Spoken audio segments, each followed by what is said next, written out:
Bad boy. What's up, ladies and gentlemen? You have tuned in live to the flyest sports and entertainment podcast in all the land. This is statlinesmatter. I am your host, Mark Stewart, here with my partner in crime, as always, Mr. Rob Hunter Jr. That's my news partner. What's going on, my brother? We're about to say some serious news stuff.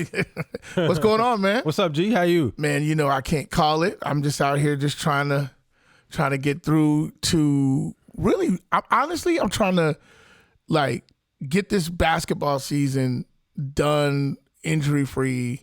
Yeah, you failed. Or not injury free. Let me rephrase. Okay. Get guys back because I just want to see the best possible playoff. Sure. So I want the guys that are gone to come back. Please. And then I'm ready to see some baseball, like as a baseball fan. Oh, yeah, definitely. So we're in that little weird spot of the year right now. And normally what would take me through is the tournament, which we're going to talk a little bit about today.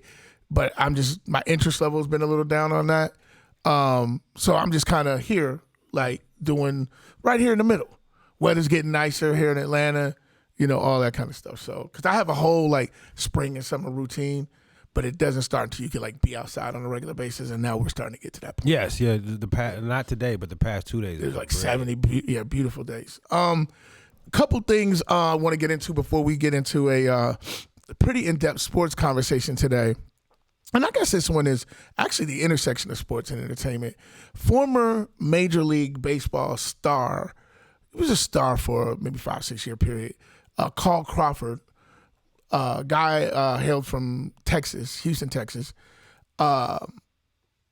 left the game and started a record company. A lot of athletes do that. Very few of those athletes actually find an artist and promote and market an artist into stardom. He did that with his company, 1501 Records. They broke and established Meg Thee Stallion. Meg Thee Stallion broke through. We all know who she is, and now they're beefing. And they're beefing on Twitter, and they're beefing in the courts. Yes. They're going at each other. Yes. You put me up on this story because I hadn't heard about it.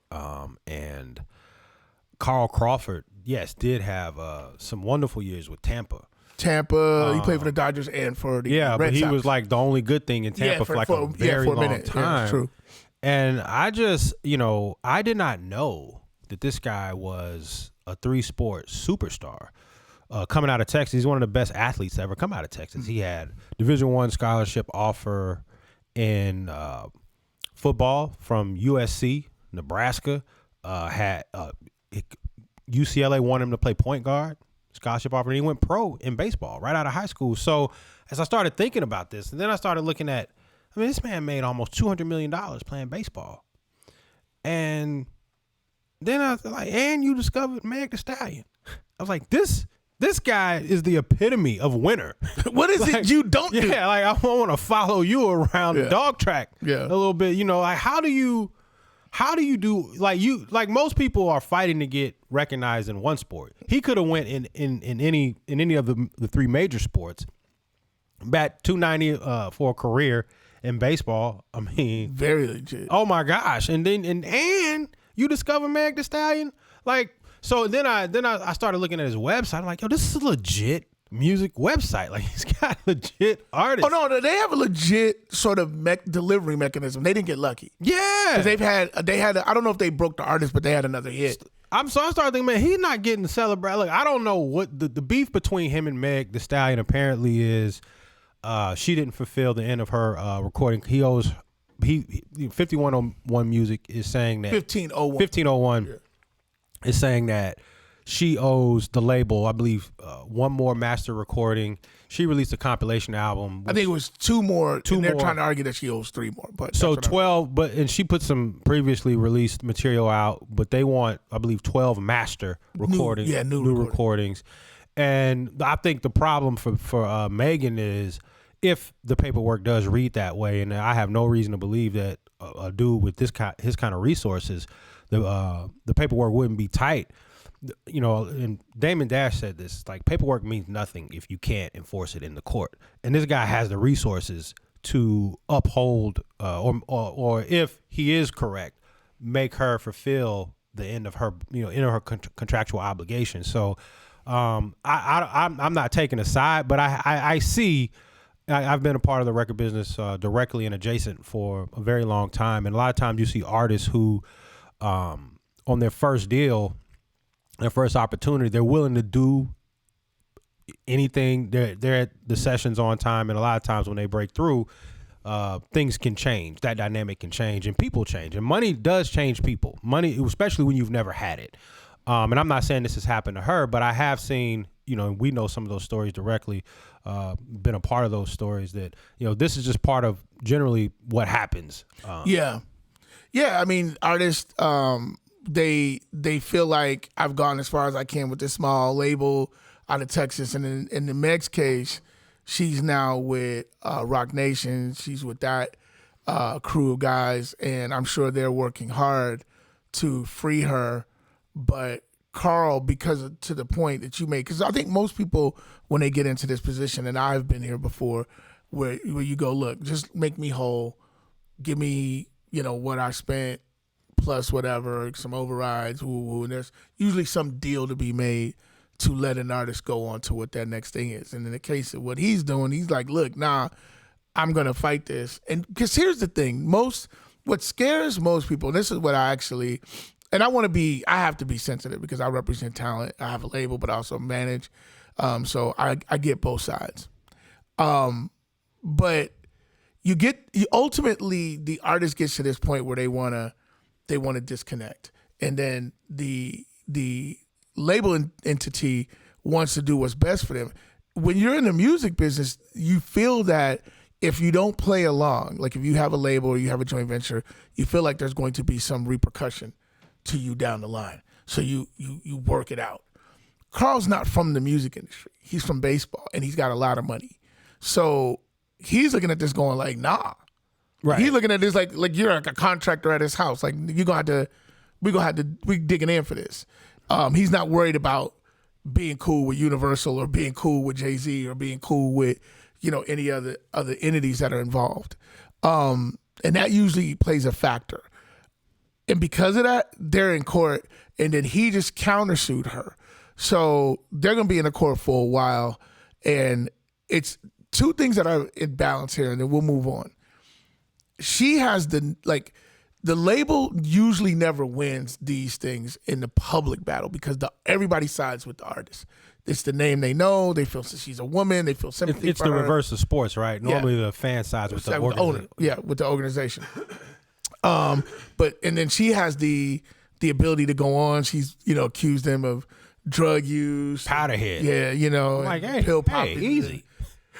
All that kind of stuff. And she knows that if she says that, it'll all her fans will be like, yeah, this guy, and they'll just he just becomes a villain, even though he may be very much in his rights to enforce his contract. And then on the flip side, the part that he's got to look towards and look at. It's just how much money he wants to spend to enforce this deal. Yeah, and the difference is though, and I made this point when I started. A lot of times these boutique labels don't have the resources that he does. He's got the resources. Right. I mean, he saw every dollar of that contract, roughly around $172 million. So he's got the resources to do that, to fight it in court. Yeah. Whereas most of your boutique labels, even the successful ones, they're maybe worth 8 figures sometimes, maybe. And this guy has he's got the resources and seemingly the legal stamina to do it. And what she has to worry about is burning off a good part of her prime career, trying to throw bad records out or throw out mixtapes to workarounds. But then why wouldn't you just release? When I was reading, why wouldn't you just give him the 12 master recordings and just move on? If literally all you got to do is just release some records, some new material. Well, I don't think it's just release some records. I think they're trying to build and go beyond where they started. And I think that record company, 1501, did a really good job. Like it's one of the success stories of a sort of independent approach breaking through, and they did an amazing job. I'm not mad theoretically at Carl for going, let's stick to what we're doing. Yeah. Now that there may be things that need to be tightened up. They need to make sure she maybe has more money, all the sort of things that an artist deserves once they do have success. But you have to be willing to come to the table for that. Like, you can't just be sitting back sniping, but it's money for him, but it's time for her, and she may not have time on her side. So, well, that's why I was saying, why don't you just go ahead and just record the records? Yeah, but that means you got to work with obligation. But that means you got to work with him. Yeah, and you got to work with. And then the label, normally has to approve. Right, that's what I'm saying. Go on the so they got to work together. Yeah, and she's got to be willing to do that. So maybe it could be like a Master P, Snoop Dogg, Death Row, where he was still basically a Death Row artist, but Master P got Snoop. Was that how that worked? Yeah, well, theoretically, that's how it worked. He gave him some money and he gave him a little bit more on top of it, and they were able to move on. It was similar to when Dre moved on to Death Row, and his records, a lot of those records that they made, were still paying Ruthless. Were the records paying Ruthless, or was it just that Ruthless still had publishing on Dre? Oh, was it publishing or was it masters? Now that, because that's an important distinction. Oh yeah, it is. Yeah, in the music discussion. But anyway, we're gonna keep an eye on that, because that is, believe me when I tell you, that is nowhere near resolution.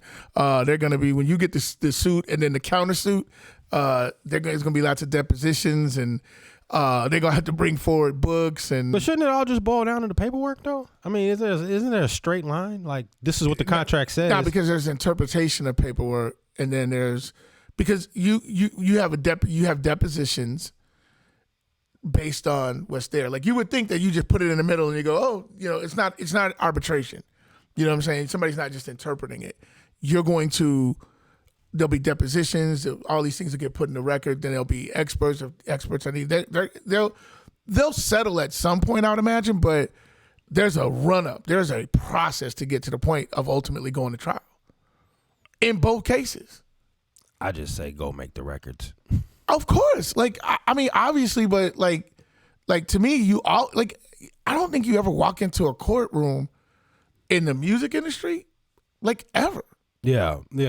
Like, you never end up in a courtroom. Just make the joints and just get there's always a resolution amongst the parties, because like you see these copyright infringement suits where it's like you go, man, that's just too close to be coincidental. And I think you saw this in the Justin Timberlake case. It went to court, and then you got 12 people who don't know shit about music making a music decision. Right. They learned a very difficult lesson in that. Like, you don't let that go into the public's hands. And then now you have a bunch of copyright infringement suits. You got one with Dua Lipa right now. We way off in the music shit, but that will get. I promise you it'll get settled. There's no way. Didn't the Robin Thicke record go all the way to court? Yeah, that's the one I'm talking about. You said Justin Timberlake. I meant Robin Thicke, excuse me. Justin didn't mean to put you in that. But Pharrell was involved with both. It went all the way there, and they got hammered. Yes. They got hammered. Yeah.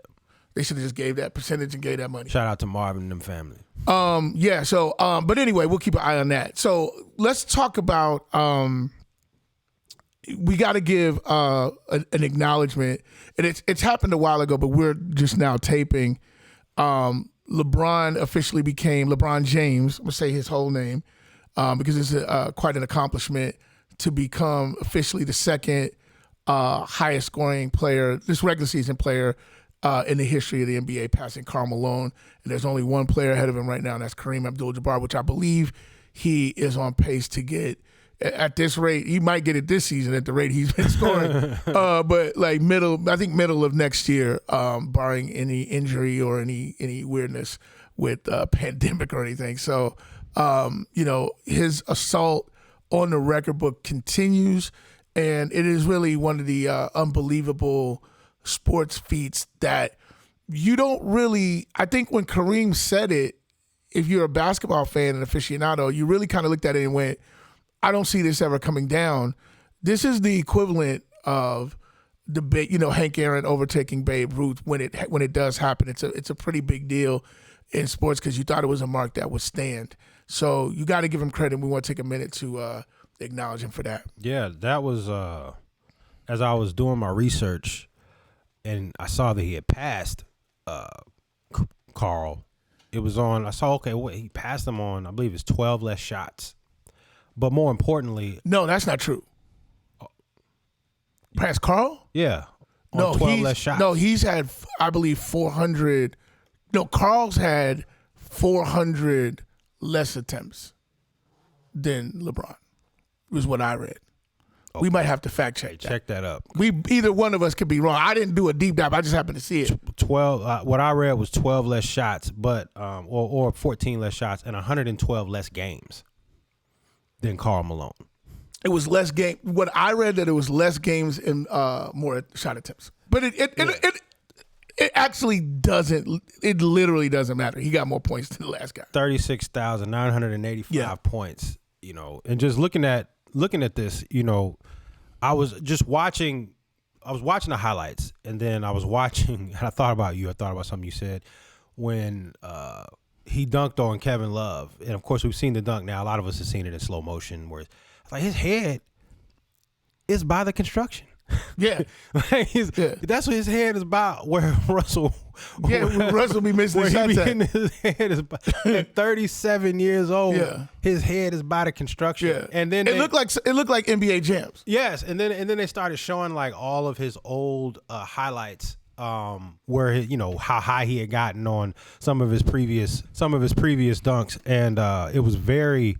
I like, what are you on? Like how do you? What are you doing with your body? Is that more of a testament to him? Is it a testament to diet? Is it a testament to science? You know, how do you get the way I would answer 37 years old? I don't think we ever seen a man in the league jump like that high. Yeah, what I would answer to that question is I think he had amazing physical gifts. Like there's things that his body composition, his mom and his daddy just gave him. His like daddy. And I mean sometimes these things come from your mother. It's Anthony McClellan. I don't know. I've never heard him. If you his daddy, you gotta be kicking yourself. I never heard him even reference in your balls. Anthony McClellan is the name of his father. Really? Yeah.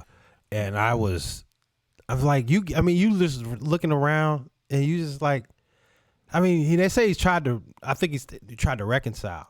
How do you start that reconciliation? Like, I think you don't. Dear LeBron, you take that L. This is all a big misunderstanding. Nah, yeah, you just I've been wanting. Let me explain. Yeah, you just circling around Crypto Arena. Is LeBron in there? Tell him his daddy outside. Yeah, I don't. That's interesting. I never heard any stories about his dad and anything. It's really you just hear about LeBron and his sort of family. His wife Savannah, his 3 children.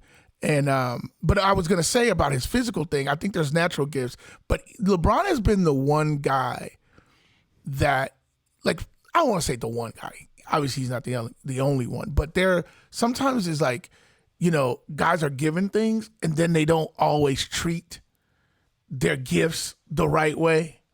They don't always, you know. And there's Allen Iverson, millions of stories like that, right? Yeah. Michael Vick, yeah. This is a guy who has done everything the right way. Right. He's done it all the right way. Since a teenager. Physically, stayed out of trouble. I mean, who knows if anybody's like, it's not about innocence. This is about, like me and my brother always say, it's a lot of fun that you can have before somebody has to call the police. And obviously, whatever fun he's having, the law never shows up. Like, he's having a good time enjoying his life without sort of rising it to the places where other people have gotten themselves in trouble. He does everything the right way. An amazing example, role model, like all those things. So the accolades are always well deserved. Now, in all fairness, I just not like, and I know people be like, "Oh, Mark, you're a hater." I'm just not the biggest fan. Like I'm not the biggest fan like on the court, but I also understand that like we can live in the space where you can see the specter of all the accomplishments and respect what's been done. But he's not been my favorite player to watch, or I've not marveled behind him the way I have Jordan and other guys. But you can't take away what the man's put up is unbelievable, and his reaches both on and off the court, physically doing the right things. I know his body is breaking down because everybody's does, but he's in such great shape and great condition that he's able to play through it. And at some point, he'll hang it up and go, I don't want to hurt no more, but he's not going to walk off due to injury. Yeah, and his breakdown is it'd be my peak. Oh yeah, like this guy's a specimen. like I've been like looking at him like, oh, your knee hurt. Like his knee hurting, whatever his knee hurting is probably be the best shape that my knee has ever been in. And he probably has incredible pain tolerance. Yeah, too, judging by the way, everything. yeah, judging by pain tolerance, and then you start talking about the monotony of the discipline piece. She's doing the workouts, eating the right things all the time. In the gym alone, obviously, his 3-point shot seemingly has gotten better over the years, and because I don't have the numbers in front of me, but just watching that has been, it's just you're just looking at something and you go, yeah, that's different. Yeah, what he's doing is different. So yeah, I certainly how I feel about LeBron, and hoping that we get a chance to just see it for a little bit longer. Given the you got to be looking at you're looking at Ben Simmons like, come on, man. I mean, I think he probably looks at a lot of people like, come on, man. Like well, Ben Simmons has a herniated disc. That's what they're saying. Yeah, it's like a herniated disc in his brain. I mean, I don't can you fake a herniated? Do you have a herniated brain? How you get a herniated? What you been doing? What have you been doing? That's what I'm saying. That's why. What have you been doing? I think I mentioned to you yesterday. It's like, if I get a player with a herniated disc, if I'm Brooklyn and I hadn't felt like I killed you on the rest of the trade, I might be trying to reverse this, going like, you sent me some damaged goods. Yeah, well, that's the point. I'm like, all right, wow, your disc, you should have been saying it was herniated back when y'all was playing the Hawks. Like, yeah, I got a herniated disc. It's herniated. And that's what I'm saying. I don't know when this happened. I don't know. Anyways, we get to Ben. We'll talk about Ben Simmons. But I do want to point out a couple things just as this season progresses for the Lakers. They have 10 games left. All of those games -1 are against playoff teams. So they have a rough go. This has been, outside of LeBron's individual accomplishments, a very rough go for LeBron and the Lakers.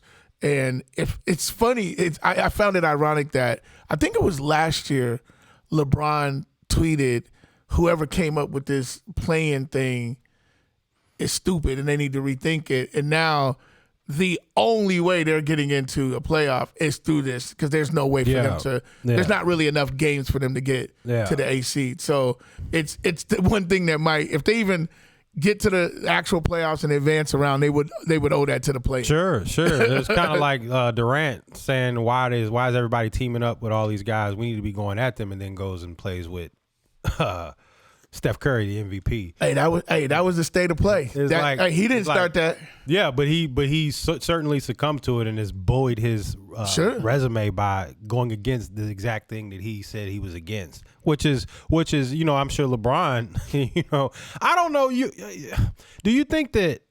I don't know if he regrets saying it. I mean, you think that, and maybe he does, but you would think that. Why he didn't count on AD being hurt and et cetera, but maybe he didn't account for the roster being this piss poor. Of course he did. He's the one who put the roster together. So the schism has been coming out that everybody ain't been on the right page. I don't know if this all LeBron's fault, bro. Well, it's interesting because that's the one thing I would say that LeBron has become very adept at. And what, spinning the narrative? Absolutely. Spinning the narrative? Absolutely. Or having it spun for him, because like the one thing that LeBron is smart, because here's the thing about LeBron, real talk. LeBron understands how the community, how the culture talks and what they value. And he knows right now, and you notice that he turned it, when this season was like, oh, we suck and it's over, what did he do? He put his scoring into overdrive. By doing so, he's like, let me go ahead and challenge for the scoring title. So the narrative becomes, man, I did. Man, he did. You can't blame LeBron. That ain't he true. Did everything he wanted to. He cranked it up. He started putting up 50-point games. That's he started doing everything. Hold on a second. Scoring at a high clip before that. Yeah, but he wasn't challenged. He wasn't going for a scoring title. 22 points a game. No, but he wasn't going for a scoring title, and he didn't have the high volume of shots that he has. In fact, he's about to take over the lead for the league for most shot attempts. He's still shooting over 50%, so it ain't like he's shooting like 46%. I'm not saying he's inefficient. He's still very efficient. I'm not saying he's inefficient. I'm just saying I'm not looking at the stats, but I bet he doesn't have another season where he's taking the most shots. Do you think it's commiserate with AD going down and they needing more from him? Do you think he's taking the same amount of shots if AD's healthy? This is not the first time the team needed him to take more shots. No, but AD's out, and AD accounts for like 17 shots a game. He's doing it literally for the first time. The increase normally happens it on his shoulders when there's no consequence to the win or loss. No, he put it on his shoulders when AD went down. I guarantee you, and I haven't looked at it, I guarantee you that the shot attempts increased when his option 1A went down. Again, I'm so conscious of our numbers now, which are usually pretty good. But I think I want to say, like, who's our guys now that check the Mike's place, Mike's place, and Marvelous. Yes, Marvelous. Shout out. I don't know what their record is together, but I don't think that in all the games where LeBron played that AD didn't, his goal was to push it up. I'm saying all that to say LeBron knows how to avoid. LeBron was the first guy to do a team up and super team, but yet the narrative of Celtics were the first. No. There's been great teams, but I'm talking about teams that orchestrated their arrival in a city together. Robert Parrish and Larry Bird and all those guys didn't orchestrate their own. Kevin Garnett going to the Celtics, that was an orchestration. He got traded. But that was an orchestration. Like, how? Because that was the first big three. That was the first one. That's not the first big three. Bird, McHale, and Parrish were the first big three. Yeah, but they all got drafted by that organization. Right, but he also Kevin Garnett didn't get drafted there. The distinction, I know what you're trying to do there. No, that's the first big three. It's the first. It's not the first big three. What he invented was we as players will go sit down and we'll pop our vintage bottles of wine and smoke our quality cigars and decide collectively where we're going to go. It became more famous when Durant did it in the Hamptons with the rest of the Golden State Warriors. That's the story. Is that how that went down? Yeah, they were all in the Hamptons. But the first time it happened in Miami with Bosh and Wade. No, the first big three, though. Whatever. No, I don't mean just me. But in the midst of all of this, they had to have champagne for it to be the big three in Boston. They had to have in the offseason. Because that's not the first time that three great players played on a team together. So yeah, but the orchestration piece, I think, was there was no. How do you orchestrate a trade? Because they orchestrated it because they wanted to get together and win a championship. No, what they did, what Brosh did with him, those guys are free agents. Just because LeBron was like, "Yo, let's go play here and do this." Okay, I'll play along. I'll let you have that. LeBron was the first person to take another free agent along with his free agency and go sit down and decide where they were going to team up with another great player and do it themselves. First time it ever happened. However, what the narrative is that it was KD who did this and joined this and all that, whatever. Point being, LeBron is good at sort of moving the pieces so that the conversation and the culture stays off of him and stays on, oh, no, LeBron didn't do that. That was KD. Oh, no, this didn't happen. Jordan never won with when he was, at an advanced age. So this, that, and the third. There's a narrative that LeBron knows how to wiggle in and out of. And I think if he gets the scoring title, it protects him from the responsibility of what this roster is. Not to me, not to other people who've been watching this, because you can make the argument that next year when they tear this roster down again, and this is the one year they actually have to. The other years that LeBron has taken this roster apart, they didn't really need to. This time they actually have to. So this will be roster teardown 4 in 5 seasons in LA. So we'll see.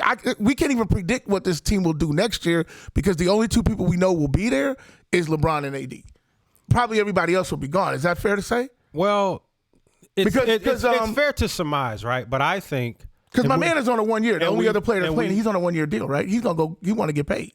Who you talking about? What's the Malik Monk? Yeah, Monk. He's on a 1 year, right? I don't know what his contract is, but I do know that we talked about this briefly, that I'm not quite so sure, and we talked about LeBron being the Iron Man that he is. We talked about AD possibly being part of the a move that I don't know. If you're LeBron, how do you look at going into another season with Anthony Davis? You do realize that him and his best friend, or one of his good friends, represent AD. Mm-hmm. Yeah. So getting to that point where you go, I'm ready to tear this relationship down and trade you, or have my mans trade you, it ain't gonna happen. Stranger things have happened, and I actually think that it might be the right basketball move, but is it the right? Like, is it the right? What? You still get the money. You still. I mean, what? Well, he ain't gonna lose no more bread. But you have to consider what he did to get them there, because they got him in free agency, but they were trying to make the trade the year before. Yes. And Kuzma was the sticky piece that didn't. Yeah, correct. So. Yeah, but what I'm saying is I don't think if you're LeBron, I don't think there's any way. In fact, I'll go ahead and say it now that I'm thinking about it. I think that they do. I think AD does get traded. That'd be interesting, because I think if AD gets traded, it will be because Pelinka, the organization, and LeBron are not seeing eye to eye, because I don't think there's any way. Well, it wouldn't be the first time LeBron trades his man. It wouldn't be the first time that they hadn't seen eye to eye. I mean, they LeBron wanted reportedly Westbrook moved, and they didn't do it. So, I mean... Yeah, but LeBron wanted Westbrook. Correct. But what I'm saying is, but they're not doing every single thing, as some would have it believed, that LeBron wants them to do from a personnel side. Well, I mean, I think that LeBron's had way more influence than he did. Like, you literally described maybe the one instance in which they were like, "Nah, we're good," because the price to the organization was going to be one that they had to pay after LeBron wasn't there. So, which was a first round, I think, in 2026 or 27. So the point that I'm making is that going into this offseason, I do think that whether it's Rob Pelinka or whether it's LeBron, I think that AD, I don't think there's any way that LeBron can, in good conscience, if any of us, not even just LeBron, I mean, how many people believe that AD can make it through? That you want to talk about riverboat gambling. Going into another year with Anthony Davis and expecting him to be able to make another playoff run, I think would be silly. Well, yeah, but I mean, he wasn't healthy before they orchestrated him to come there. He was always hurt before that. He was, correct. Like he's never not been an injury issue. Yeah, but what you do is think. Because I'll say this, not to cut you off, but we're having this conversation like where we're talking about LeBron like he wasn't a key central figure to Westbrook being there, to AD being there. So now when we talk about how it has to come apart and what's the next steps, I don't think it's that easy to disconnect what his role is in terms of whether or not to move these guys. Like, because otherwise, even if he moves them for the purposes of like, all right, I need to keep winning and I need to keep my legacy, but then part of your legacy is like these failed experiments with these players that you handpicked. These are your guys. But he won a championship with AD, so that's not a failure. No, it is a failure because you didn't bring him in on a 1 year to win one title. They won a title together. These guys are making hundreds of millions of titles. You brought him there to win a championship. That happened. So yeah, it did happen. So you won that. So then why are you trading him? Because you want to win more. Okay, so that's my point. They didn't bring him in to win one championship. No, they brought him in to win one championship. Right. So they won the championship. So obviously, he keeps breaking down. So hold on a second. Let's clear this up. So you're saying that you trade him because you want to keep winning, but it's not a failure that they're not winning. Because it's not a. So which part is it? Because what you're trying to do is go, oh, well, you didn't win a championship every year. I'm trying to get clarity. And I'm giving you clarity. Okay. So you can't go, oh, you didn't win a championship every year. Oh, so we're trading you now. So it was a failure. No, you said to trade him. So So this is what I'm saying. Yeah. I'm saying it's not a failure. It's like we So got, why are you trading? So we got the one title. Mm-hmm. He was brought there to win a championship. That was the goal. You don't get to rewrite that narrative. They won the championship. They also paid. In fact, the reason why if LeBron don't win another championship, he came to LA to win a championship, to bring a title. How would you describe? Then why are you trading him? Why don't you just ride out? Because he's oft injured, and so once you. But he was oft injured before he got there. Yeah, but guys end up. So guys can make it through one season, 2 seasons. I believe you got the most out of AD. You're playing with house money right now. Go ahead and trade him while he still has value and bring in some other guys. No. You're playing the remix. I want you to go back to the, I want you to go back to the album version. The album version in this discussion is, I'm saying it's a failure. You're saying it's not, but you're also saying that he has no choice but to trade him. I'm asking from your perspective, is it a failure or is it a success? Because if it's a success, that it was then a success. Why are you trading him? Because you didn't bring him to win just one title. Because relationships, by your own admission. because relationships don't necessarily have to win every single year for them to be a success. No. He was brought there to win a title. If y'all team up and you win a title, so why are you trading him? Because now he seems to be breaking down more than he used to previously. He didn't break down that one year. The last year he came there. When they played the Suns, he got injured that year. He's injured again. So are you supposed to keep doing that, or you go, man, we won that one title. That was a great run. Let's move on. But that means, first of all, it wasn't just the relationship that brought him in. So you don't get to assume that since they traded him that it's a failure. No. Like it's not all or nothing. No. Okay, I'm saying what my opinion is, and I'm very consistent about, is that if you're LeBron James and you orchestrate the amount of talent capital that it took to get Westbrook at the beginning of the season this year, and halfway by February, you want him moved, that's a failure. The Westbrook move was of intention. Yes, like you intended for him to come. That didn't work out. That did not work out. Unless they rally. Yeah, that's not gonna happen. That's not gonna happen. Unless they rally, man. I'm telling you, like they play Philly tonight. You know what I mean? Yeah, that's not gonna come out well. Let's Embiid and Harden sit out. And they sat out last game. They're not gonna sit out this game. No, they're not gonna sit out. So I'm just saying from your perspective, why you view that one as because you didn't bring him on a short-term deal. You brought AD to be there long-term to give you a run at multiple championships. And one of the reasons that I believe AD was able to stay healthy is because you were in a protracted season. He's actually, when it's all said and done, he's probably going to end up playing about the same amount of games that he played in that season. AD's been good to miss 25 to 30 games almost every year. I don't have numbers in front of me, but more or less, that seems like what he misses. And I think that's about what they didn't play in the protracted season on the bubble. I don't know, maybe we lost 20, they lost 25 some games. games. They lost some games. Yeah, so in terms of the volume in which he played, and I guess if you can continue to win with him playing 60 or 65 games or whatever, then I think that's reasonable to expect from a guy of his talent. I believe the right basketball move is to move him because to your point, I think he's the only thing that can draw back the type of talent that could complement LeBron to give him another chance to win more rings. But in doing that, you have to acknowledge the mistakes that were made to even bring him there on that long-term deal. Westbrook, the combination of those things and the composition of this roster has been nothing short of a disaster. This particular roster is one of the most poorly put together rosters in the NBA. And it was like that at the beginning of the year. It's one of the worst surrounding a superstar. A superstar, for sure. Yeah, because you get out there and you look and you see some weird, it's literally a motley crew. And it's like Alibaba in a 42. Yeah, no, it's wild. And it was wilder when it was when they had my man, the point guard. Oh, Isaiah Thomas? No. Who? Rondo. Oh, Rondo. But they won a championship with Rondo. Yeah, but what I'm saying is the Achilles heel of this team last year was shooting.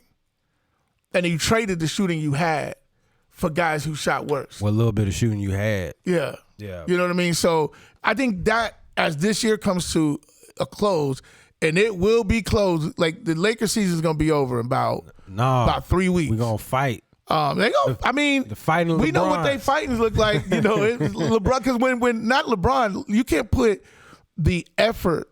Well, I will say this: his defensive effort has not been what it has been in the years past. But when Westbrook starts trying hard, is when it really starts going bad for the Lakers. If they get Westbrook turned around, this is going to be great. I'm actually at a point I feel bad for Westbrook. I have, especially in like the press conferences. Because I think he's a proud dude and he's a good dude. Like, This is a good, dude, loves his wife. He got 3 kids instead of twins, tight-knit family. And it's like, he's just taking all, I feel like. And he got a school too. Oh, he does? Yeah, he's got a school too, yeah. I feel like all of the Laker problems are being put on him. And that ain't true. I think they poorly coach. I think AD don't show up enough. I think it's a lot of factors. It ain't just Westbrook. No, it's not. But I mean, again, he's the one with what, $44 million. You know, you're gonna when but you AD have that. Ain't taking nowhere near the heat that he should be taking. AD, and we talked about AD before with his outfits and his braids. And he just seemed like. And did he seem disinterested even when he like, wasn't? It seemed like but he seems more excited to go to the games now. Like almost like I ain't got to worry about going out like there. He a fan. But he's getting to sit on the Lakers bench. And he's got a courtside seat. He got his spit together because he got reservations afterwards. We going to the spot. Woo, woo, woo. Yes. That's what AD looks like for real. I get to park with the players park. Exactly, man. Please don't even get me started. On the flip side, in the Eastern Conference, things are definitely shaping up. I'm very distraught because I feel like, well, let me first start by saying I never was one of the people that thought the Bulls were going to make a deep run into the playoffs. I told you that many times, that I was excited that we're playing better, that we have a team that we can enjoy and watch. But there is an incredible amount of slippage at the worst time of the year. We're playing a very difficult part of our schedule. We're having trouble with the elite teams, and all we're playing is the elite teams back-to-back, getting guys back healthy. But even as guys are coming back, we're still getting our heads cracked. Lonzo had a setback. Lonzo Ball had a setback with his knee. They're not even going to let him run for 10 days. So I don't expect him back this year, which is very unfortunate. We talked about, Ben Simmons has a herniated disc. I'm at a point where, the Nets are not saying this, but I'm at a point where I don't think he's going to be available to them. And then we still got the COVID restrictions for Kyrie. Now, with that being said, they've ripped off 6 of 7, but only 2 of those wins are against quality opponents. One, they blew out the 76ers in Philly, and I think they beat Utah.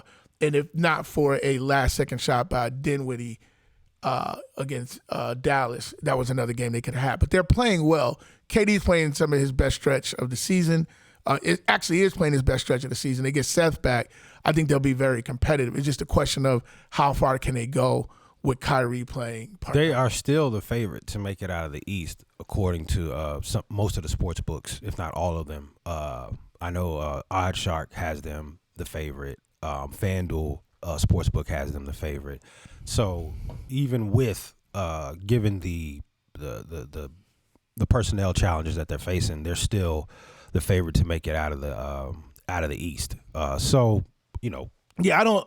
Watching Eastern Conference basketball, like on a pretty much nightly basis, I don't see it because there's not. The thing about it is they're winning almost solely off of like KD just getting loose, Kyrie just getting loose. Bruce Brown's been playing well, lately as well. So yeah, they have some guys showing up, but I don't see them as a oiled machine. No, because they don't even have like what I consider to be even consistent rotations yet. Well, and I don't know if they ever have had, because you can't if guys are shuttling in and out of the line. Correct. And they've had injuries everywhere. Yeah. They had injuries with Nick Claxton. They've had injuries obviously with Joe Harris. Yeah. Harden is gone. Seth Curry got there, played 2 games, then he got hurt. Then he dipped. So you've had LaMarcus Aldridge. Also, so they've had injuries literally at every spot, including KD. Yeah. So but I don't see them for whatever reason. I want them to go the distance.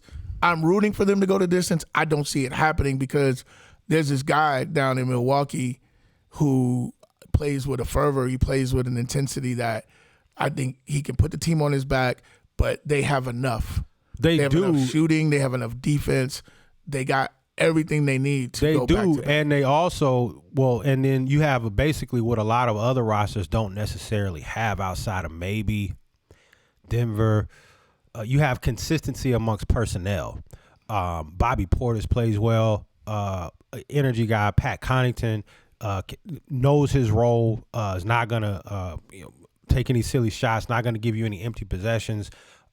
They just played last night without Chris Middleton. Yeah, and had a pretty decisive win over one of the teams that I thought could make it to the Eastern Conference Finals in your Chicago Bulls.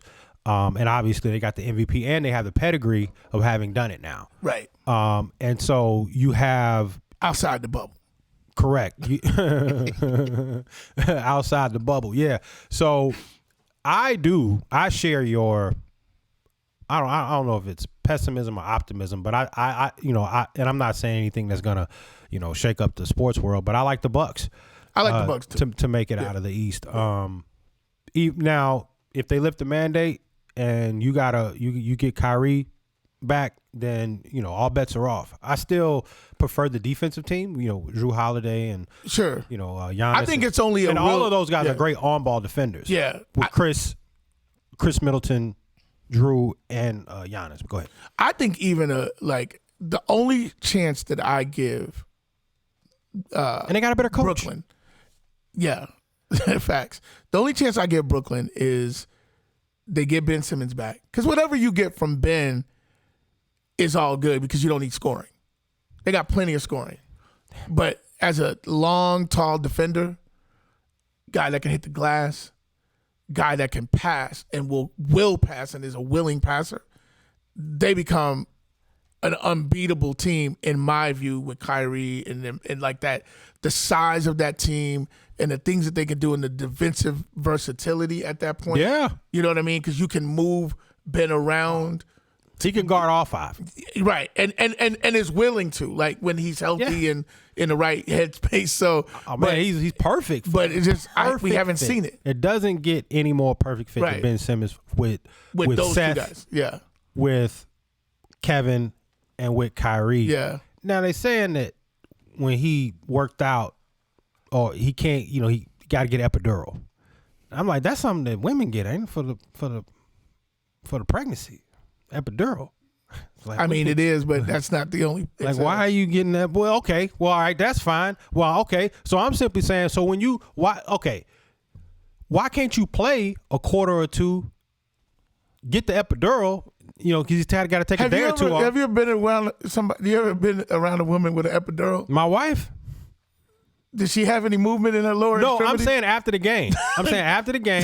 Get your epidural. They say you got to get it after the workout. After the workout, he had to get an epidural. I'm saying, and then you're off. A lot of times, and these NBA stretches for 2 days. I didn't know 3 that. days. If he's getting epidurals, it's a wrap. He's getting. I'm saying because he's a basketball player.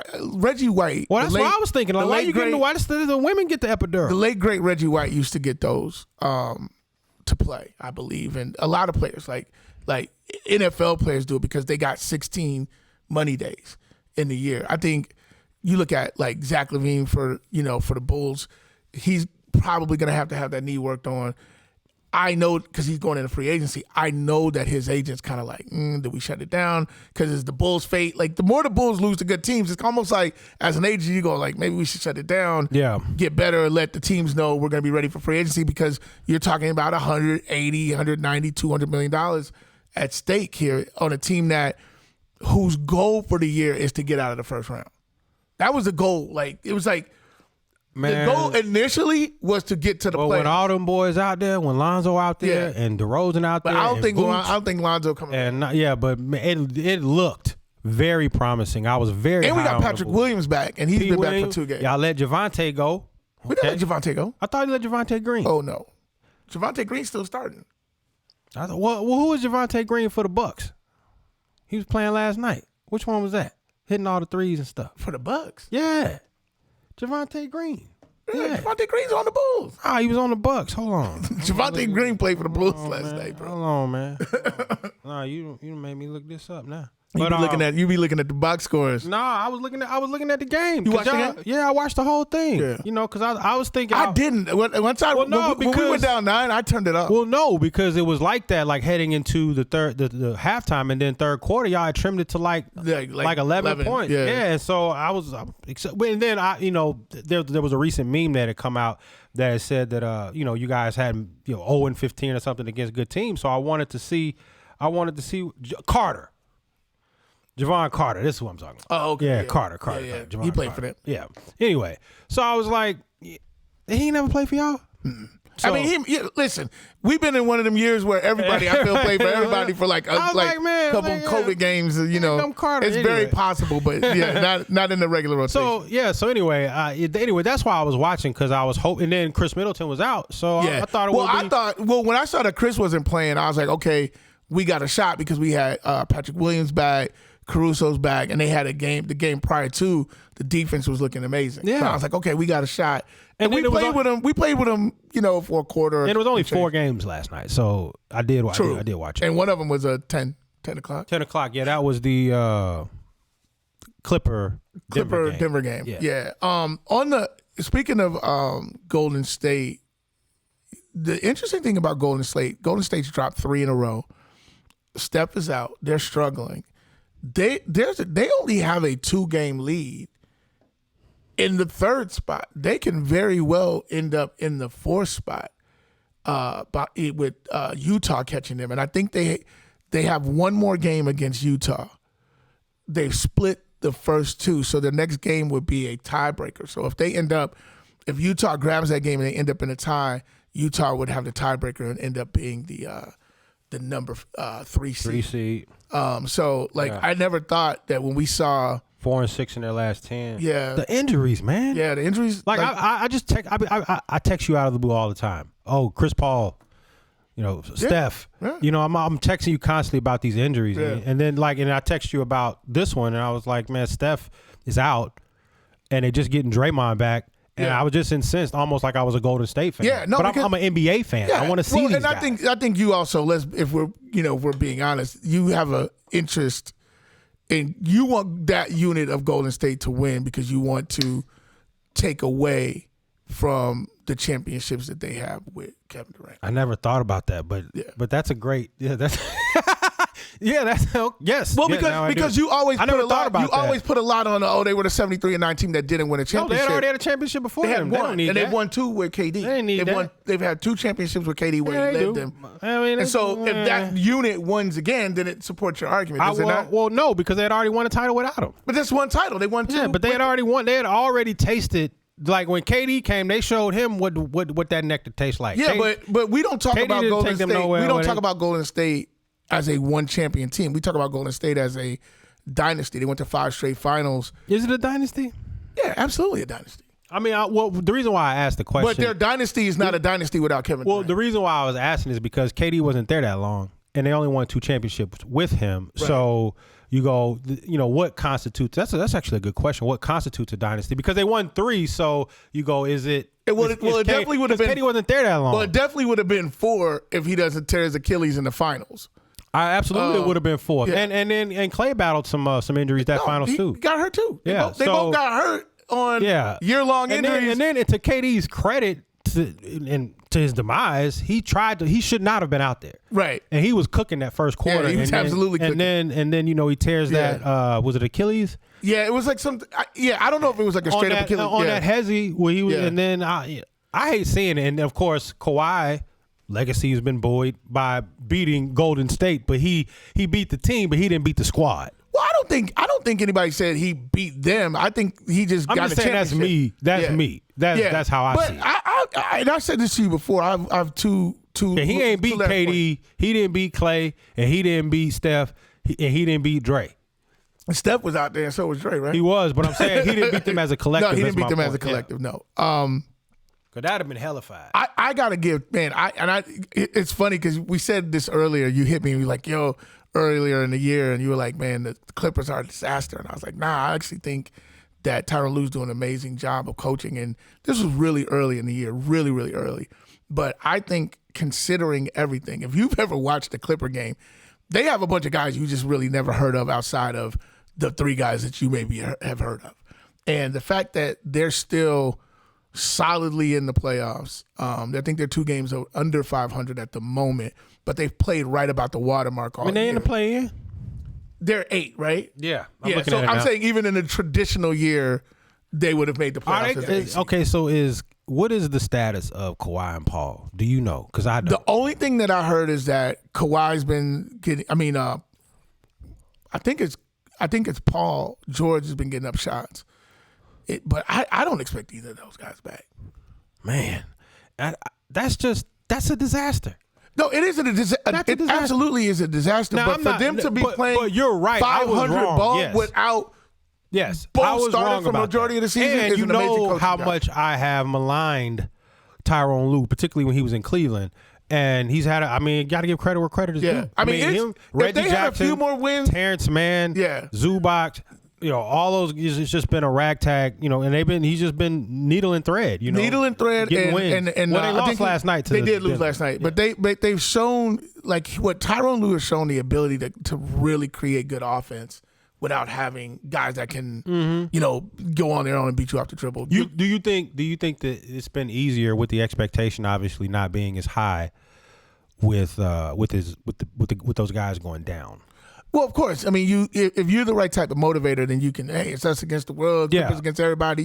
We ain't supposed to be here. Yeah, no, you can run. You can literally run. We ain't supposed to be here every night. When you lose both your stars, but see, that's nobody believe in us. No, you can absolutely do that. I believe in you. But see, I think that's the exact opposite of the team that they share the stadium with. Is that, and that's not LeBron's responsibility. That's the coach's responsibility to get those other guys, because you don't have to motivate LeBron to do what he do. Oh yeah, you know what I'm saying? He knows how to get to this is what I do. I mean, you see, like he doesn't require that. Particularly the frustration sometimes when things aren't going so well. Like he really wants to, get out here. And what win. I think has been exposed, he ain't been back to the meditation though, and that's the issue. Yeah, he ain't been back. You got to break that back out. What's that thing with the Calm app? The Calm app? Yeah. LeBron would like everybody in the arena to be quiet. yeah, exactly. That worked against one of the better teams in the West when they played Utah. You need to go back to that. Why you ain't brought that back out? Yo, that's funny. One last, I have a fun fact. A Stat Lines Matter. This is Mark Stewart with a Stat Lines Matter Stat of the Week. I heard this yesterday. John Koncak in 1989 signed a 6-year, $13 million contract with your Atlanta Hawks. He was a reserve. Yep. He was a restricted free agent. Detroit was trying to, for whatever reason, was trying to sign him away. Still of the belief that you needed a 7-footer. His nickname is John Contract. Yeah, because at the time, the reason why that rings off, at the time when he signed that deal, 6 years, $13 million, he was making more than Scottie Pippen, Karl Malone, John Stockton, Dominique Wilkins, who was on the same team as a starter. Like, that is unheard of. John Koncak, amazing. I don't know where you are. I hope you parlayed that. I hope you didn't get no watches and no cars and stuff. I hope you just parlayed that to like some, and I know he probably did. He probably has some sort of just massive, John Koncak. massive empire of investments. Sure. He probably lived off of $27,000 a year. Company somewhere. Making billions. Yeah, that I don't even know why you brought that up. That hurt. Because I was. No, you knew what it was at the time. I was at the height of my Hawk fandom at the time, and now I was young too, so it was very emotional for me. And I'm like, why did they do that? Why did they do? And he was a reserve. He was a reserve. And after that, he ended up going to play with the Magic. But yes, that I would have never. I haven't thought about John Koncak in like 13 years. Well, I just brought him up. But why would you do that? You want to end the show on that note? I don't. I actually got a lot more stuff. How would he make it into a Stat Lines Matter show? Because Stat Lines Matter, and that is an amazing stat. That's a horrible stat. But it's amazing that at some point that happened. No, and I believe white he was privilege. Facts. I believe at the time he was the third highest paid player. The only guys that were making more per average was Larry Bird and Michael Jordan. Yeah. John Contract. Jeez. Isn't that something? It is something. Please, can we move on to the next topic? John friggin' Koncak. Look, I want to just briefly touch on, and we're not going to be able to dig into this as hard as. No, you know what? Let's just go. St. Pete's. No, let's go. We're gonna go ahead and run over because we gotta talk about this. That's what we're not gonna be able to talk about is the Shaheen the thing because we got. That's the story. Shaheen Holloway, right? Shaheen Holloway. They about to lose that boy to Seton Hall though. Oh, for sure. Yeah, for sure. He's got a grand opening. Yeah, he got to get on the first train out of wherever St. Peter's College is, New Jersey. Yeah, like to something that's gonna pay him in the seven. That place has got 2,600 students, grad and undergrad. Hey, call Shaka Smart about how you go get the bag. Shaka knows how to go get the money. Sure he does. Shaka went to Texas, did nothing. One time for Shaka. Yeah. Was he at VCU? All right, go ahead. Sorry. No, he was at Virginia Commonwealth. but now he's at Marquette. Yeah. We got to talk about, and this is such an interesting conversation. That's why we're going to let it go over a little bit this week. Deshaun Watson going into Cleveland. We talked about this last week. You were at that point. We were like, "Was it going to go to the Falcons? Is it going to go here?" So there's been a lot of movement. The biggest move that sort of caused the domino effect was Cleveland ultimately making the deal to get Deshaun Watson in Cleveland. Then the chips started to fall. Yes. Then the Falcons moved Ryan to the Colts. Then Marcus Mariota moved to the Falcons. You know, it's just been a lot of movement. Yes. And all of the less notable movements have been by the Falcons.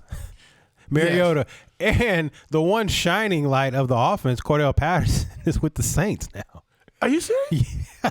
They didn't even keep Cordell? Come on, man. Cordero? Yeah. Cordero. Cordero. You knew he was going to be fast. Yeah. How many slow Corderos are there? Yeah, like Cordero means running, and it means dip. That means fast. It means dip. It means get somewhere. I think it's been an amazing, polarizing thing for Deshaun Watson, who was cleared of criminal charges. Or they neglected to bring charges, Yeah, or whatever. Like, it's because you can't say this the wrong way. It wasn't cleared. There was a decision to not press forward with a criminal prosecution. So he's still innocent because he was not proven guilty. Yes. But there's still the issue of 22 civil things that are out there, civil accusations. So what I think his agent was able to do, aside from the social issue, Deshaun was able to utilize his no trade clause as an effect to be able to create free agency for himself, because he would only agree to a trade for whatever team that was going to rip up his deal that he just signed in 2020 to give him a new deal. And it was smart in a business sense because the market has been reset a couple times since he did his deal. It gets reset every year, right? Yeah. So, but there's been a couple. There's been particularly the Dak deal, the Aaron deal, the Mahomes deal. When those guys renegotiate, it's okay. Yes. So him putting himself back out there in that way and being able to take advantage of what seemed like desperation on part of Cleveland, because they're going to get a lot of heat from women's groups, and they are. The community in Ohio seems to be split on this, and then gave him $230 million. That sounds like a time. All guaranteed. What time you gonna be? 2:30. So Deshaun is straight. His agent is straight. The Browns will be straight if he plays like he played before, because I think the majority of the Browns fans will start to forget about the legal issues once guys start to perform. That's the reality. Is it right? No, it's not right. But the reality is, because you see it around the league, where guys who have had legal entanglements, some with women, some with children, all sorts of stuff. Once a guy starts scoring touchdowns, it kind of goes away. The question that I have for you, because Baker Mayfield in our previous iteration of our podcast was always a discussion, and I think that there's so much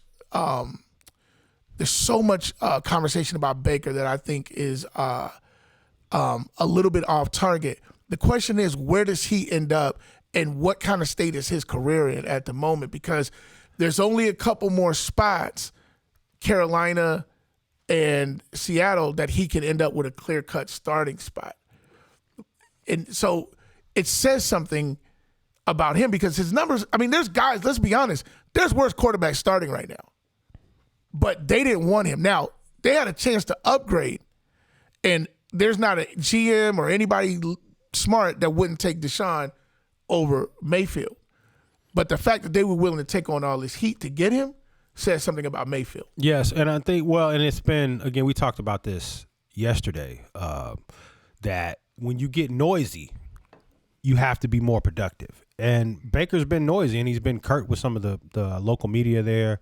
And it just hasn't been a smooth relationship probably since he became the starter, or maybe after year one. Obviously, there's a honeymoon period, and then things with the Odell Beckham coming in and, you know, just coming up short, you know, particularly after last season. Obviously, the marriage just fell apart, but Baker hadn't necessarily been, from what I understand, the easiest guy to deal with inside the organization and with the media. And when that happens, a lot with the lack of production from the number one overall pick, that expectation, given that context, you know, I think that now as it relates to his free agency, that's rough because him and Jimmy are the two guys that are out there right now. That Jimmy Garoppolo. Well, neither one of them are free agents. Well, they're both under contract. So, but Jimmy isn't able to throw right now because of his he's getting surgery, or he just got surgery. He just got cleaned up, I think. So I think that there'll be more to be said if he gets signed before Baker. Yeah, that's even more telling. If he lands a gig before Jimmy, before Baker does. In both of those situations, there would have to be a trade, unless what those we do guys know, get released. And what we do know is that's inevitable. Either a trade or release is coming because they moved on to Lance, and obviously Cleveland's moved on to Deshaun. Right. So yeah, that's one of the more, maybe the most interesting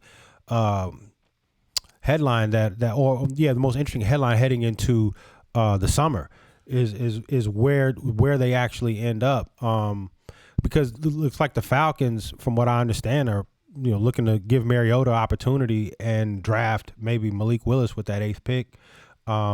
You've got you've got a couple of spots that are open, but I don't know if you make a move for particularly Baker Mayfield. I wasn't a fan coming out of Oklahoma, and you know that. Where do you see him landing?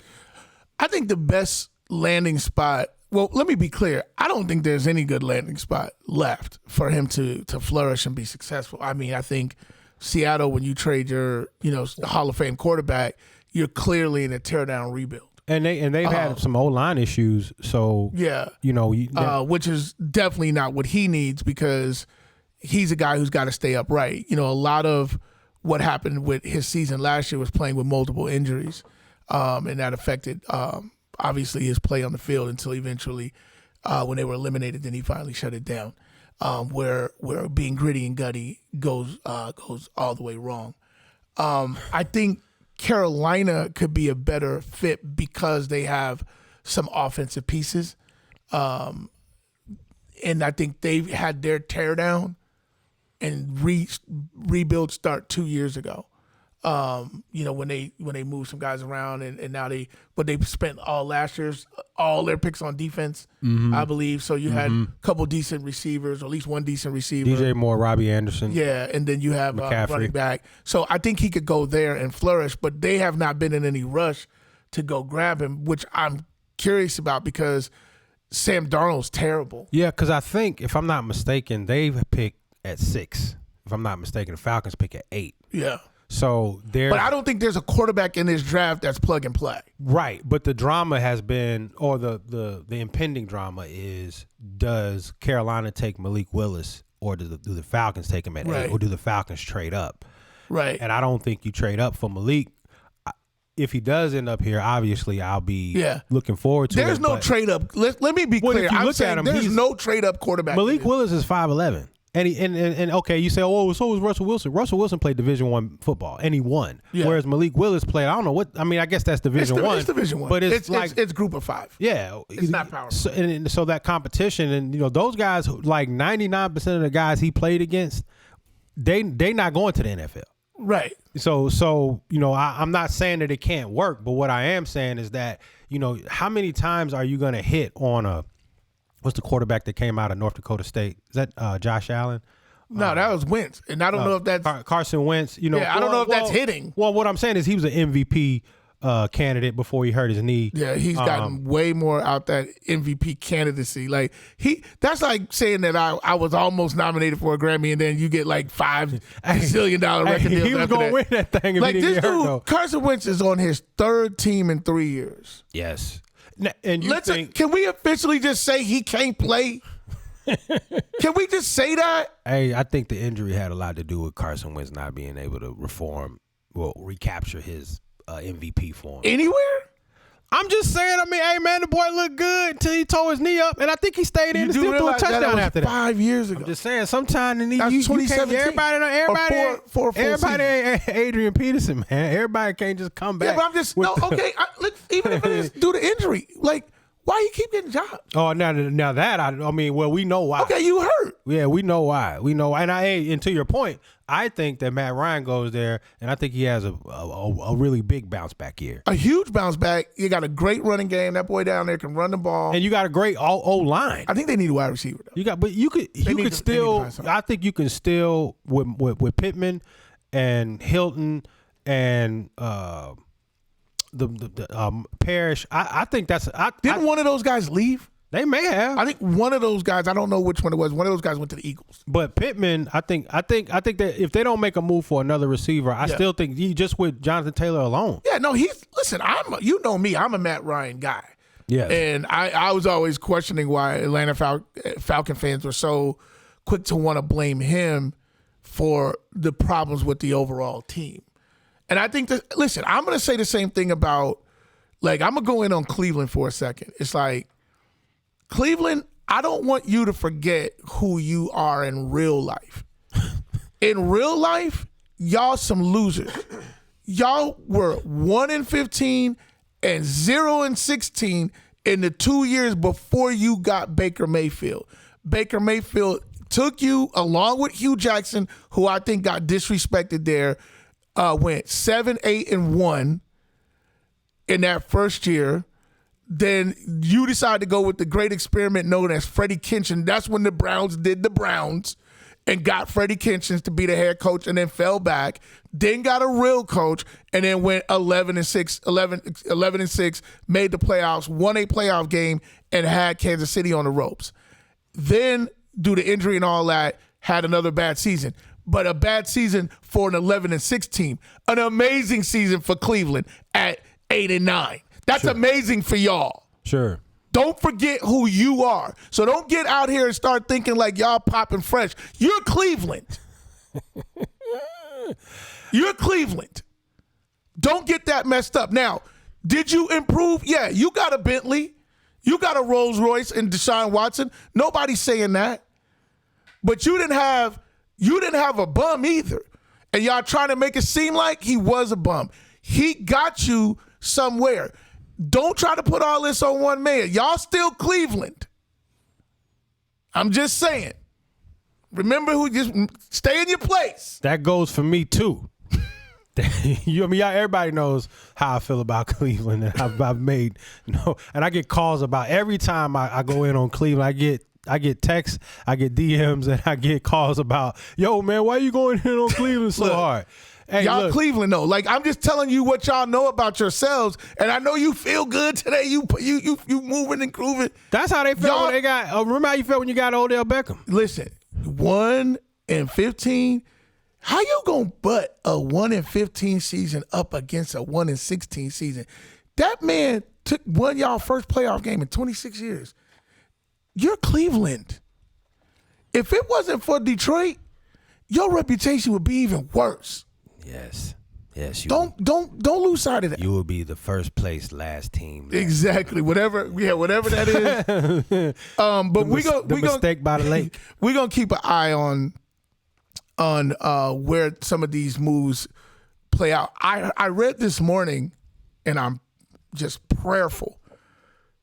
They're saying that if they release Baker, that the Steelers gonna snap him up. And that would be amazing, because I know that even if it was a quarterback controversy or a quarterback competition, Baker would literally win that in minicamp. Like he would literally win that at minicamp. It'd be interesting. It'd definitely be interesting. It'd be nothing interesting. You know, TB10 coming in to win, boy. And Trubisky's like the worst. And the fact that TB10 coming in to win, boy. It trips me out that Daniel Jones and Sam Darnold and Carson Wentz and Mitch Trubisky have teams that are viewing them as starting options when they suck as bad as they do. And Mitch Trubisky sucks the worst out of that collective. There's things he can't do. He is like a Chase Daniel. Like Chase Daniel has made $50 million in this league. Has started 5 games. Trubisky's a Pro Bowl quarterback. He was an alternate. Led y'all to the playoffs, twice? You know what I mean? And they won, I believe, every game last year when he was starting. I looked that up. That's just not true. What he start? He was won 6-3. 6-1, something like that. 6-1, 7-1. You want to just be wrong? 8-1. Do you want Mike's place for them to come on you? He was like 8-1. You want Mike's place to get on you again? Leading to the promised land, and then y'all put in Nick Foles, and everything just went. And then you put him back in, and he started having y'all go ball out again. Mitch, you should have stayed with Mitch. That's the whole thing about it. It ain't, you know what I mean? So hey, he played better than Justin Fields did his rookie season. And which year? And you hire Mitch Trubisky. And you hire on. Whoa. Which rookie year are you talking about? His Mitch Trubisky first rookie year. You talking about under Fox? Wasn't under Nagy. That wasn't his first year. Well, his second year then. Yeah, so that's what I meant, which is really technically his first year. It was really it's technically his first year. Yeah, I was about to say which season? Technically that was his first year. That's where we started at. That's where the story starts. Well, technically, I'm about to be the third baseman of the Cubs. Like if we just go technically rewrite history. Hey, look at here. You know what I mean? So you got to look at it from that perspective. You be looking at it from all type of different perspectives. There's only one. Well, listen, a lot of things are moving. We at that time of year. Baseball's getting ready to launch. So you want Baker in Pittsburgh? Oh, hands down, no question. Oh man, that's rough. Hands down. Because right now, like at the end of the day, we're a disaster. The Steelers, not with Mitch though. The Steelers are listen. Believe me when I tell you, when you have a division with Lamar Jackson playing for a contract, you have Burrow who's gotten 3 new offensive linemen coming off of a Super Bowl berth. Fact. And then you have Deshaun Watson coming in, and I know he'll be suspended, probably for at least like 6 games. Goodell will step in, but him and Cleveland with Cleveland with something to prove, that does not bode well. Like Trubisky doesn't operate well under those type of like insurmountable. It's not insurmountable. It's not he's not going to surmount that. I don't know if that's a word, but he's not getting it in. He got Mike T, and I get respect. This is gonna be. We gonna have this thing rocking. Here's what I pray doesn't happen because we know. Because here's what we do know that quarterbacks and bad quarterback play kills coaches. I hope that Mike Tomlin can survive this because there's years this guy's never had a losing season. If he's ever to have one, it's gonna be with bum ass Mitch Trubisky. I was prayerful that we were getting him in hopes of like Malik Willis falling and all of that because I could live with that. It's not gonna happen because now there's teams up front. But then I thought last year, there was I thought the Falcons, I thought Carolina, I thought Denver would all take quarterbacks, and everybody was like, "No, we'll wait." And the Bears ended up getting a quarterback that I wanted. So stranger things happen, and stranger things do happen in the drafts, and particularly where things fall. So we don't know, but we'll see. Draft is coming up in about 5 weeks this year from Vegas. Somebody asked me, we should go out there. I was like, I don't know, but that would be kind of cool. I don't know if we could do it. Like if we get some press credentials and go out there and shoot our show. That would be lit, yeah. I wonder, could we just go post up and nobody say nothing? We just set a table up with a step and repeat. Or maybe we just get a suite and just open up the window with Vegas in the background. Like, we're coming to you live from the NFL draft. That would be awesome. I was about to say, how KD used to do, set up the whole thing. Yeah, maybe we could do that. Yeah, hey, look forward to that. Yeah, that's a possibility. Yeah, I got to ask my wife, though. Can I go to Vegas for the draft? Go to Vegas and do a draft. So no, let's cut there because this has literally been the longest show we've ever had. How long? Where are we? We're like an hour and 20. But listen, before we get out of here, I want to just remind you to subscribe, like, and definitely get the notifications. We've been growing like crazy. Y'all are doing a great job of getting the word out. Tell your mama, tell your daddy, tell all your friends and family that we're here having a good time with sports. This was definitely more of a sports show, which we can do with the best of them. But usually we having a great time with it. So listen, we're doing our own thing. Definitely continue to check in and support. We thank y'all. Appreciate you so much for your support over all this time. I am Mark Stewart. This is my partner, Rob Hunter. And this is Stat Lines Matter. Peace. Bad boy. I ain't come for games. Say it to my face. Say it to my face. I ain't come for games. Say it to my face. Say it to my face.